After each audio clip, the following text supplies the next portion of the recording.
आप सभी को नमस्कार। स्वागत है अनुकरणीय सनातन पर। आज मैं आपको फागुन मास शुक्ल पक्ष की आमल की एकादशी व्रत कथा सुनाने जा रही हूँ। आमल की एकादशी के दिन आंवले के पेड़ के नीचे कलश स्थापित करके धूप, दीप, नैवेद्य, पंचरत्न आदि से आंवले के वृक्ष की पूजा की जाती है। साथ ही श्री परशुराम भगवान की पूजा की जाती है। इस व्रत को करने से 1000 गौ दान का पुण्य प्राप्त होता है। साथ ही इस जन्म में किए जाने वाले बड़े से बड़े पापों का नाश हो जाता है और अगला जन्म में इसका शुभ फल भी प्राप्त होता है। तो चलिए शुरू करते हैं। बोलो विष्णु भगवान की जय। अथ अमल की एकादशी व्रत कथा आरंभ। मानधाता बोले, हे ब्राह्मण, हे महाभाग, हे ब्रह्मयोने, जो आपकी मेरे ऊपर कृपा है तो ऐसा व्रत कहिए जिससे मेरा कल्याण हो। वशिष्ठ जी बोले कि रहस्य और इतिहास सहित व्रतों में उत्तम व्रत मैं कहता हूँ जो संपूर्ण फलों को देने वाला है। हे राजन, अमलकी का व्रत बड़े पापों का नाश करने वाला और सब लोगों को मोक्ष देने वाला तथा 1000 गोदान के फल को देने वाला है। हिंसा करने वाले व्याग की जैसी मुक्ति हुई, उस प्राचीन इतिहास को मैं कहता हूँ। हृष्ट पुष्ट मनुष्यों और ब्राह्मण, क्षत्रिय, शूद्रों से सुशोभित वैदिश नाम का नगर था। हे नृप शार्दूल, वहाँ सुंदर वेद ध्वनि हो रही थी। उस सुंदर नगर में कोई नास्तिक और दुराचारी नहीं था। वहाँ चंद्रवंशी पाशविंदुक राजा के वंश में पैदा हुआ धर्मात्मा सत्यवादी चैत्रथ नामक प्रसिद्ध राजा था। वह राजा 10,000 हाथियों के समान बलवान, धनी तथा शस्त्र शास्त्रों को जानने वाला था। उसके राज्य में कोई भी निर्धन और लोभी व्यक्ति नहीं था। दोनों पक्ष की एकादशी को मनुष्य भोजन नहीं करते थे, सभी भगवान की भक्ति करते थे। हे राजसतम, इस प्रकार भगवान की भक्ति करते हुए मनुष्यों को सुखपूर्वक बहुत वर्ष बीत गए। कुछ समय बीतने पर फागुन शुक्ल पक्ष की द्वादशी युक्त एकादशी प्राप्त हुई। हे विभो, हे नृप, उस एकादशी को बालक बूढ़े सब ने मिलकर नियम और उपवास किया। राजा इस व्रत को विशेष फलदायक समझकर नदी में स्नान करके प्रजा के साथ मंदिर में गए। राजा ने जल से भरा हुआ कलश स्थापित करके उसे धूप, दीप, नैवेद्य, पंचरत्न और सुंदर गंध से सुशोभित किया। दीप माला से युक्त उस स्थान पर श्री परशुराम जी के साथ आंवले का भी पूजन किया और कहा, हे रेणुकानंद वर्धन, हे आमल की छाया से युक्त भुक्ति मुक्ति को देने वाले, आपको नमस्कार है। हे धात्री, ब्रह्मा से उत्पन्न है, सब पापों को नाश करने वाली आमल की आपको सादर नमस्कार है। मेरे अर्घ्य को स्वीकार करो, आपको नमस्कार है। उसी समय वहाँ पर एक शिकारी आया।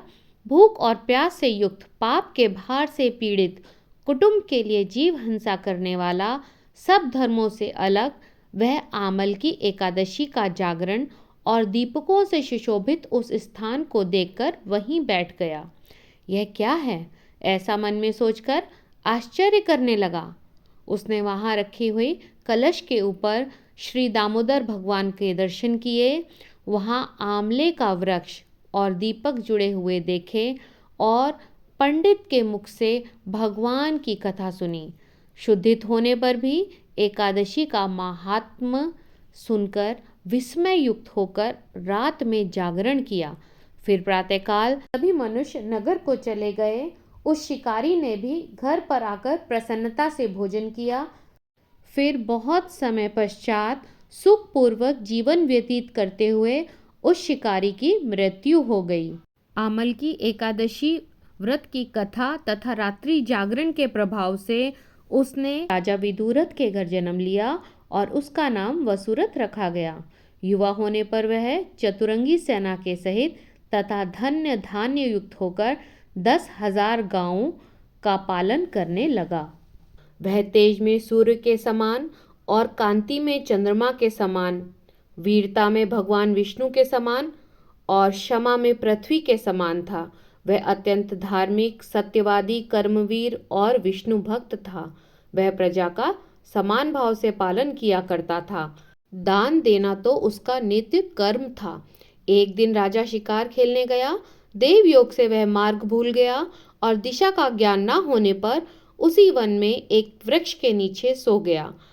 और थोड़ी देर बाद वहां पर पहाड़ी मलेच्छ वहां आ पहुंचे और उन्होंने राजा को अकेला देखकर मारो मारो शब्द कहते हुए राजा की तरफ दौड़े उसे मारने। मलेच्छ कहने लगे, इस राजा ने हमारे माता पिता, पुत्र, पौत्र आदि अनेक संबंधियों को मारा है तथा हमें देश निकाला दिया है, अतः इसको अवश्य मारना चाहिए। ऐसा कहकर मलेच्छ राजा को मारने दौड़े और अनेक प्रकार के अस्त्र शस्त्र उसके ऊपर फेंके, परंतु अस्त्र राजा के शरीर से छूकर अदृश्य हो जाते। उनका वार पुष्प के समान प्रतीत होता तथा अस्त्र उल्टा मलेच्छों पर ही प्रहार करने लगे। उसी समय एक दिव्य स्त्री राजा के शरीर से उत्पन्न हुई, जो अत्यंत सुंदर होते हुए भी उसकी भ्रुकुटी टेढ़ी थी तथा आंखों से लाल लाल अग्नि निकल रही थी।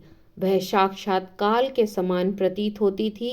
वह स्त्री मलेच्छों को मारने लगी तथा सभी मलेच्छ काल का ग्रास बन गए।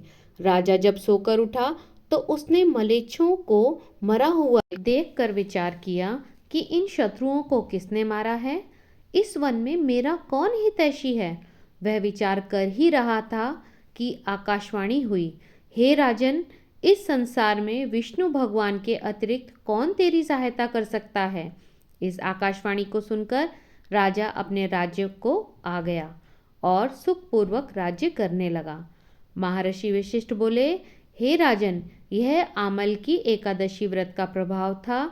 जो मनुष्य इस आमल की एकादशी का व्रत करते हैं वे प्रत्येक कार्य में सफल होते हैं तथा अंत में विष्णु लोक में भगवान के श्री चरणों में स्थान पाते हैं। अंत में हम सब श्री हरि विष्णु भगवान जी से प्रार्थना करते हैं, हे प्रभु, हम सभी मनुष्यों के पापों का नाश कीजिए और हमें सद्बुद्धि प्रदान कीजिए। बोलो विष्णु भगवान की जय। बोलो श्री सत्यनारायण भगवान की जय। आप सभी का इस कथा को सुनने के लिए बहुत बहुत धन्यवाद।